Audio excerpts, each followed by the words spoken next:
A1M के study centre में class 8 के सभी छात्र छात्राओं को हार्दिक स्वागत है। आज हम लोग क्लास 9 के चैप्टर 2 बहुपद के सभी इंपॉर्टेंट ऑब्जेक्टिव क्वेश्चन को देखेंगे। चलो पहला क्वेश्चन की ओर हम चलते हैं। पहला क्वेश्चन में दिया हुआ है, पहला क्वेश्चन में दिया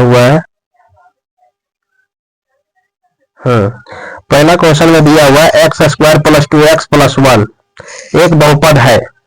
तो बहुपद किस प्रकार से? ऑप्शन नंबर ए में दिया हुआ एक चर वाले बहुपद, दो चर वाले बहुपद, तीन चर वाले बहुपद। अब चर को हम लोग कैसे पहचानते हैं? तो सबसे पहला मान किसे कहते हैं? वैसे मान जो हमेशा बदलते रहे, जैसे ए बी सी डी से जेड तक। ये कौन मान के अंतर्गत आ जाएगा बाबू? तो चर मान A B C to Z. चर मान को हम लोग परिभाषित करते हैं। वैसे मान जो हमेशा बदलते रहे उसे चर मान कहते हैं। अचर मान वैसे मान जो कभी ना बदले उसे अचर मान कहते हैं। तो चर मान का अर्थ मतलब हो गया कि इसमें कितना चर है। तो यहाँ मेरा पास केवल x यहाँ भी नजर आ रहा है, केवल x यहाँ भी नजर आ रहा है। तो इसलिए यह कितना चर बहुपद हो जाएगा? एक चर बहुपद। कितना चर हो जाएगा? एक चर बहुपद। तो ऑप्शन नंबर ए इसका सही जवाब हो जाएगा। ऑप्शन नंबर ए क्या हो जाएगा? सही जवाब। इसी पर कभी दूसरा पूछ दे क्वेश्चन की दो चर बहुपद हम किसे कहेंगे? जब इसमें क्वेश्चन में क्या रहा? एक्स स्क्वायर प्लस के 2y प्लस के 4। तो इसमें कितना हो गया? देखो एगो x भी है, एगो y भी है। तो ये कितना चर हो गया? दो चर बहुपद। इसी प्रकार से त्रिचर बहुपद भी हो सकता है। कब? एक्स वाई जेड दे दे तो इसमें तीन को चर मतलब एबीसीडी का जितना मान दे उस मान को गिनने के बाद जो हमें समीकरण में प्राप्त होता है उसी को हम लोग चर मान कहते हैं। चर मान समझ में आ गया होगा।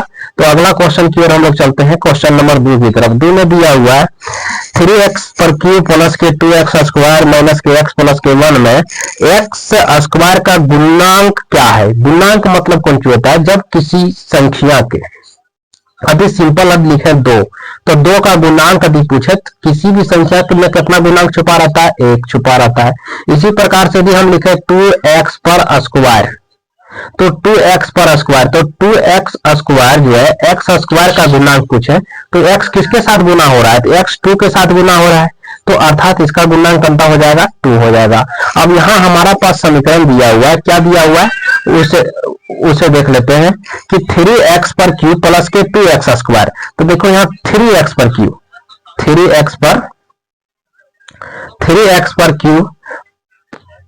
प्लस के 2x स्क्वायर माइनस के x प्लस के 1। तो 2x स्क्वायर का मैं हमको पूछ रहा है। तो 2x स्क्वायर को हम कैसे लिख सकते हैं? 2 इंटू एक्स पर स्क्वायर। तो x स्क्वायर के गुणांक में कितना हो गया? 2 बाबू। तो 2 कहां दिया हुआ? ऑप्शन नंबर बी में दिया हुआ है। तो इसका सही जवाब क्या हो जाएगा? ऑप्शन नंबर बी हो जाएगा सही जवाब। क्वेश्चन नंबर 3 की ओर चलते हैं। तो क्वेश्चन नंबर 3 में दिया हुआ है निम्नलिखित में से घात 20 का एक पद है। कितना? घात 20 का एक पद होगा। तो घात 20 का एक पद क्या होगा? तो इसे हम लोग कैसे हल करते हैं? घात 20 का एक पद एक द्विपद बहुपद अर्थात द्विपद मतलब दो पद वाला बहुपद खोजे जिसका घात कितना होना चाहिए? 20 होना चाहिए। तो इसका सही जवाब हो जाएगा ऑप्शन बी, क्योंकि द्विपद मतलब द्विपद में लिखा होना चाहिए परंतु घात कितना होना चाहिए? 20। तो इसको हम किस प्रकार से लिख सकते हैं? तो x पर पावर, घात मतलब पावर होता है, x पर पावर 20 प्लस के क्या दिया हुआ? 1। तो ये हमारा होगा सही जवाब। घात मतलब कौन सी होता है? ऊपर। अब यहाँ देखो पहला ऑप्शन में दिया हुआ है x इंटू के 20 इंटू के x। अब देखो 20x हो गया प्लस के 1। तो ये तो गुना में दिया हुआ है तो मेरा जवाब होगा नहीं। दूसरा दिया x बटे के 20 प्लस के 1। तो ये भी मेरा जवाब होगा नहीं। तीसरा दिया हुआ है क्या कि x पर पावर 20 प्लस के 1।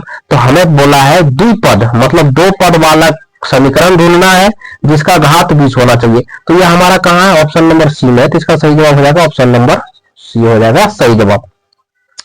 अब सवाल उठता है चौथा क्यों नहीं होगा?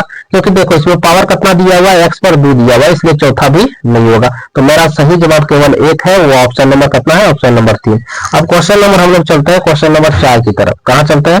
क्वेश्चन नंबर 4 में। क्वेश्चन नंबर 4 में दिया हुआ है, क्वेश्चन नंबर 4 में 4x पर क्यूब माइनस के 12x स्क्वायर प्लस के 3x प्लस के 9 की घात है। तो देखो जब कोई समीकरण में पूछ दे केवल घात है, तो घात है तो हम उस घात को लिखते हैं जो घात सबसे अधिक हो, सबसे अधिक हो। अब यहां देखो घात पूछ दिया तो घात 2 गए भैया, 3 गो है। अभी x पर कुछ घात नहीं है तो एक है घात, एक यहां भी घात हो गया। दूसरा घात यहां है, x पर पावर 2 है तो इसका घात 2 हो गया। तीसरा घात क्या है, x पर पावर 3 है तो तीसरा घात 3 आ गया। तो इसमें हम लिखे कौन, तो कंफ्यूजन वाला बात है। तो इसमें से सिंपल रूल याद रखना है कि जिसका घात सबसे अधिक होगा उस समीकरण का घात वही होगा। तो इसमें सबसे अधिक घात किसका है, तो x पर घात 3 का है। तो 3 कहां दिया हुआ, कितना नंबर ऑप्शन में दिया हुआ है, तो 3 दिया हुआ ऑप्शन नंबर डी में। तो इसका सही जवाब क्या हो जाएगा बाबू, ऑप्शन नंबर डी हो जाएगा सही जवाब। ऑप्शन नंबर डी क्या हो जाएगा, सही जवाब हो जाएगा। अगला क्वेश्चन चलते हैं क्वेश्चन नंबर 5 की तरफ। 5 में दिया हुआ है, 5 में दिया हुआ है, क्या दिया हुआ है कि एक्स स्क्वायर माइनस के एक्स एक डैश बहुपद है। तो ऑप्शन देखना पड़ेगा कि क्या दिया हुआ पहले। इसमें ऑप्शन दिया है क्या, रेखिक समीकरण है, द्विघात समीकरण है, त्रिघात समीकरण है, इनमें से कोई नहीं है। तो इसका सही जवाब क्या हो जाएगा, या द्विघात समीकरण है। कौन समीकरण है, द्विघात, क्योंकि इस पर घात x पर घात कितना दिया हुआ है, 2 दिया हुआ है, इसलिए यह कौन समीकरण हो जाएगा, द्विघात समीकरण हो जाएगा। ऑप्शन नंबर बी इसका सही जवाब हो जाएगा। ऑप्शन नंबर बी क्या हो जाएगा बाबू, सही जवाब हो जाएगा option number B. Option number B इसका सही जवाब हो जाएगा। इसी प्रकार से दिया है x माइनस 3x माइनस के x क्यूब एक बहुपद है। तो यह क्या हो जाएगा, त्रिघाती बहुपद हो जाएगा। कौन घाती हो जाएगा बाबू, त्रिघाती, क्योंकि घात में कितना दिया हुआ है, 3 दिया हुआ है। तो इसका भी ऑप्शन नंबर का कौन सही हो जाएगा, ऑप्शन नंबर सी इसका सही जवाब। 6 नंबर का ऑप्शन नंबर सी हो जाएगा सही जवाब। अब इसको देखो लिखते हो कैसे, एक बार समझ लेते हैं। यदि एक्स स्क्वायर प्लस के 1 भी होता है तो हम इसे क्या कहते हैं, द्विघाती बहुपद। क्यों कहते हैं, क्योंकि इसका घात 2 दिया हुआ है। इसी प्रकार एक्स स्क्वायर प्लस के एक्स लिखे, इसको भी हम क्या कहते हैं, द्विघाती बहुपद, क्योंकि घात 2 दिया हुआ है। अभी हम x पर पावर 3 देके कुछ और लिख दे, 3x पर क्यू प्लस के 2, तो इसका घात कितना दिया हुआ है, 3 दिया हुआ है, इसलिए त्रिघाती बहुपद कहलाएगा। कैसा बहुपद कहलाएगा, त्रिघाती। अब इसमें से एक प्रश्न और पूछता है, रेखिक बहुपद किसे कहेंगे, तो रेखिक बहुपद जब x प्लस के 1 आ गया, क्या आ गया, x प्लस के 1 मतलब एक चर मान एक अचर मान जब आता है तो इसे हम रेखिक बहुपद कहते हैं। कौन बहुपद कहते हैं, रेखिक। इसमें से एक क्वेश्चन फिक्स से पूछना, क्योंकि इसे यह पूछेगा कि एक घाती बहुपद, द्विघाती बहुपद, रेखिक बहुपद, 3 पॉइंट से एक क्वेश्चन क्लास 9th में फिक्स है कि देगा ही देगा। इसी कारण 3 को समझ लो, जब घात 2 रहेगा तो द्विघाती बहुपद, जब घात 3 रहेगा तो त्रिघाती बहुपद, जब घात नहीं रहेगा तो रेखिक बहुपद। बात समझ में आ गया। अगला क्वेश्चन की ओर हम चलते हैं, क्वेश्चन नंबर 7 की ओर। 7 में दिया हुआ है 1 प्लस के 3x एक बहुपद है, 1 प्लस के 3x। तो देखो इसमें घात दिया हुआ कि नहीं दिया हुआ है, तो इसका सीधा सीधी जवाब क्या हो जाएगा, x प्लस के 3x। तो अगर हम इस प्रकार से भी तो लिख सकते हैं 3x प्लस के 1, 3x प्लस के 1 लिख सकते हैं। जब 3x प्लस के 1 हम इसको लिख सकते हैं तो यह क्या हो गया, बहुपद के रूप में है कि बहुपद के रूप में है। तो इस कौन बहुपद के रूप में है, तो रेखिक बहुपद के रूप में। कौन बहुपद के रूप में है, रेखिक बहुपद रूप में। क्योंकि अभी हम एग्जांपल दिए कि x प्लस के 1 एक रेखिक बहुपद है, तो ठीक है, x प्लस के 1 के रूप में है, तो x का गुणांक केवल क्या दिया हुआ है, 3 दिया हुआ है, तो इसलिए कौन बहुपद हो जाएगा, रेखिक बहुपद हो जाएगा। चलो अगला क्वेश्चन, हम क्वेश्चन नंबर 8 की तरफ चलते हैं। कहां चलते हैं, क्वेश्चन नंबर, चलो अगला क्वेश्चन क्या दिया हुआ है, क्वेश्चन नंबर 8 की तरफ। 8 में दिया हुआ x इक्वल टू -1 हो तो x पर 5x माइनस के 4x स्क्वायर प्लस 3 का मान क्या होगा। तो इसको हमको हल करना पड़ेगा, क्या करना पड़ेगा, हल। जैसे में क्या दिया हुआ 5x माइनस के 4x पर स्क्वायर प्लस के 3, x के बराबर हमारा वैल्यू क्या दिया हुआ है, x के बराबर -1 दिया हुआ है। तो जहां x है उसको हम हटाकर क्या लिख सकते हैं, -1 लिख सकते हैं। ठीक है, तो इसी प्रकार से यहाँ 4 पर क्या आ जाएगा, 4 पर आ जाएगा -1 पर होल स्क्वायर प्लस क्या आ गया 3, प्लस के क्या आ जाएगा 3। देखो तो 5 को जब -1 से गुना करेंगे तो क्या आएगा, -5 आएगा। -4 को जब -1 यहाँ एक समझने वाला बात है क्या, -1 इंटू -1 इक्वल टू प्लस के 1 होगा। देख लो, जब स्क्वायर में है तो माइनस को माइनस एक से गुना करेंगे, तो माइनस माइनस क्या हो जाएगा बाबू, प्लस हो गया। एक को एक से गुना करेंगे तो क्या रह गया, एक, तो ये क्या हो गया, प्लस एक को जब 4 से गुना करेंगे तो प्लस के 4 हो जाएगा, क्या आ जाएगा, केवल 4 आ जाएगा। चलो ठीक है, अब यहाँ क्या हो जाएगा, प्लस के 3। अब यहाँ बात आ गया, 5 और 4 कितना होता है, 9, माइनस के 9 माइनस के 3 प्लस के 3, 9 माइनस के 9 में जब प्लस के 3 चल जाएगा तो कितना बचेगा, माइनस के 6। तो माइनस के 6 कहां दिया हुआ, ऑप्शन नंबर सी में दिया हुआ है। कहां दिया हुआ है, ऑप्शन नंबर सी। तो इसका सही जवाब क्या हो जाएगा बाबू, ऑप्शन नंबर सी हो जाएगा सही जवाब, ऑप्शन नंबर सी हो जाएगा सही जवाब। इसी प्रकार से हम अगला क्वेश्चन की ओर चलते हैं, क्वेश्चन नंबर 9 की ओर। क्वेश्चन नंबर 9 में चलते हैं कि हम कलम का हम कलर बदल लेते हैं, ब्लू कर देते हैं इसको ताकि बढ़िया से दिखे। हाँ, तो अगला क्वेश्चन की ओर हम चलते हैं, क्वेश्चन नंबर 9 में। क्वेश्चन नंबर 9 में दिया हुआ है, मोबाइल में काम का कर रहा है। हाँ, क्वेश्चन नंबर 9 में दिया हुआ है कि 2 प्लस के टी प्लस के 2t स्क्वायर माइनस के t का मान जब 0 हो तो क्या होगा। सेम कंडीशन है, क्वेश्चन है। जब भी इस प्रकार से क्वेश्चन दे तो पहले इसको आरोही क्रम में सजा ले। क्या लिखेंगे, तो इसको लिखेंगे कि 2t पर स्क्वायर, क्या लिखेंगे, 2t पर स्क्वायर माइनस के क्या दिया हुआ, तो माइनस के t पर इसको t क्यूब बड़ा है, पहले लिखेंगे t पर q, उसके बाद हम क्या लिखेंगे, उसके बाद है प्लस के 2t पर स्क्वायर प्लस के t प्लस के 2। अब इसमें हमको t बराबर क्या दिया हुआ, 0, तो यहाँ क्या ले लें, 0 पर क्यूब प्लस के 2 इंटू 0 पर क्यूब स्क्वायर प्लस 0 प्लस के 2। अब देखो 0 को हम क्यू करें या कतनों घात दे दे, 0 क्या रहेगा, 0 रहेगा। माइनस करें या प्लस करें कोई फर्क पड़ने वाला है नहीं। फिर 0 पर स्क्वायर क्या रहेगा, 0 ही होगा। प्लस के 0 के 0 प्लस के बचा केवल क्या, 2, तो इसका सही जवाब क्या हो जाएगा, 2, क्या होगा, 2। तो 2 कहां दिया हुआ, ऑप्शन नंबर ए में दिया हुआ, तो इसका ऑप्शन नंबर ए हो जाएगा सही जवाब। कौन हो जाएगा, ऑप्शन नंबर ए हो जाएगा इसका सही जवाब। ऑप्शन नंबर ए क्या हो जाएगा, सही जवाब हो जाएगा। इसी प्रकार से अगला क्वेश्चन हम क्वेश्चन नंबर 10 की तरफ चलते हैं। 10 में दिया हुआ बहुपद 2x प्लस 7 का शून्यक होगा। तो शून्यक निकालते हैं कैसे, तो देखो शून्यक हम लोग पढ़े हैं, क्या दिया हुआ है, 2x प्लस के 7 इक्वल टू 0 ले लेते हैं। अब देखो तो इधर प्लस में 7 है, जब उधर चल जाएगा बराबर के तो क्या हो जाएगा, माइनस के 7 होगा। अब माइनस के 7 हो गया, x के साथ 2 गुना में, 2 गुना से जब उसको उधर ले जाए किस में चल जाएगा, भागा में, तो माइनस 7 बट्टे के क्या आ गया, 2, 7 बट्टे के 2 कहीं ऑप्शन दिया हुआ है, तो 7 बट्टे के 2 ऑप्शन दिया हुआ, ऑप्शन नंबर डी में दिया हुआ, तो इसका सही जवाब हो जाएगा ऑप्शन नंबर डी। क्या जवाब हो जाएगा सही इसका बाबू, ऑप्शन नंबर डी हो जाएगा सही जवाब। तो इसको ऑप्शन नंबर डी में हम टिक कर देते हैं। अगला क्वेश्चन हम क्वेश्चन नंबर 11 की तरफ चलते हैं। तो 11 क्वेश्चन में दिया हुआ बहुपद √3 का घात होगा, √3 का घात होगा। अब इसमें देखो घात तो हम जानते हैं सिंपल कि ये होगा, क्यों होगा कि कोई भी संख्या में घात 1 छुपा हुआ रहता है, कोई भी संख्या में गुणांक 1 छुपा हुआ रहता है, कोई भी संख्या का भाग 1 छुपा रहता है, इसलिए इसका भी घात 1 होगा। यहां तक तो ठीक है, क्योंकि मान लिया जाए अभी हम केवल 2 लिखे, तो 2 में कुछ नहीं है तो घात कितना है, 1 है, क्योंकि 2 को तो एक बार हम लिख सकते हैं ना।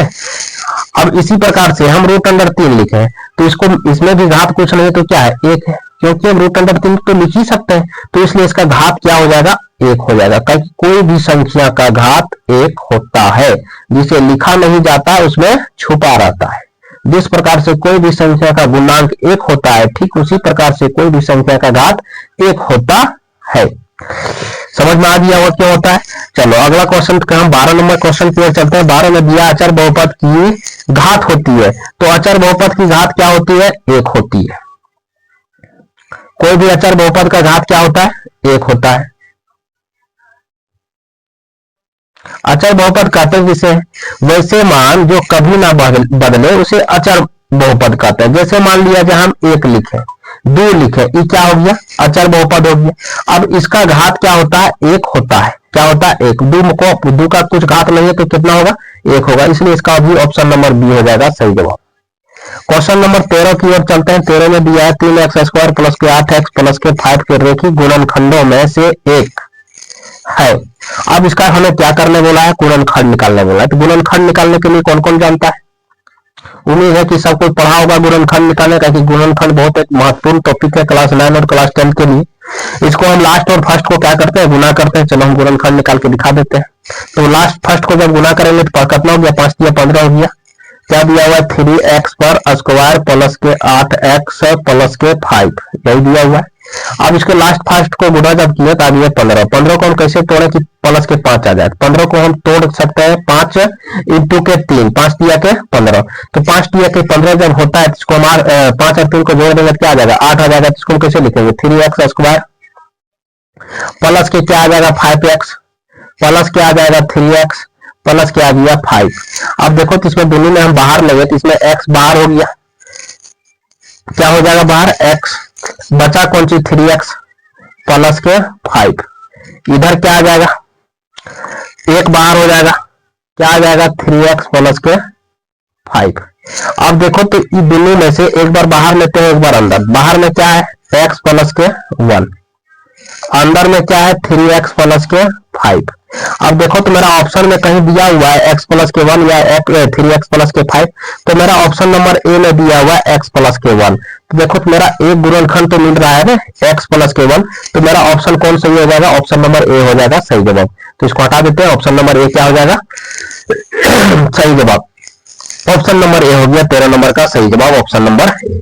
ठीक इसी प्रकार से हम क्वेश्चन नंबर 14 की तरफ चलते हैं। 14 में दिया हुआ है 7x² प्लस 6x माइनस 2 का x का गुणांक होगा।